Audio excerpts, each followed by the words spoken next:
ایک بات میں آپ کو بتا دوں کہ جو دیوبندی بریلوی اختلاف ہے، یہ آپ حیران ہوں گے کہ دیوبندیوں کے جتنے مدارس ہیں وہ وفاق المدارس کے ماتحت ہیں، اور جو بریلویوں کے مدرسے ہیں وہ تنظیم المدارس کے ماتحت ہیں۔ ان کا نصاب ایک ہے، قرآن، تفسیر، حدیث، اصول حدیث، اور آگے اسماء رجال، یہ بھی ایک فن ہے پورا حدیث کے حوالے سے، پھر فقہ، اصول فقہ، پھر صرف، نحو، منطق، فلسفہ اور ادب عربی، اور اس کے ساتھ ساتھ عقائد، جو عقائد کی کتابیں ہیں نا وہ، یہ سب ایک ہے، کہیں بھی کوئی فرق نہیں ہے۔ آپ حیران ہو جائیں گے بالکل اگر کسی کا نصاب تعلیم اس میں قرآن حدیث سے لے کر سب چیزیں ایک ہی ہوں اور کوئی فرق نہ ہو، اور یہ 600-700 سال سے چلا آ رہا ہو، اور ابھی تک بھی ایسے ہی۔ ابھی جب میں بات کر رہا ہوں 27ویں شب ہے 1444 ہجری، 17 اپریل 2023، اس تاریخ تک ان دونوں مکتب فکر کا نصاب تعلیم مکمل،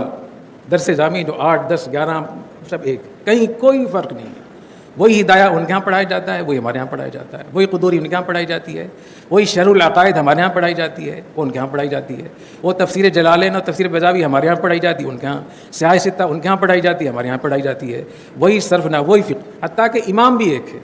سارے دیوبندی بریلوی امام ابو حنیفہ رحمۃ اللہ علیہ کے مقلد ہیں،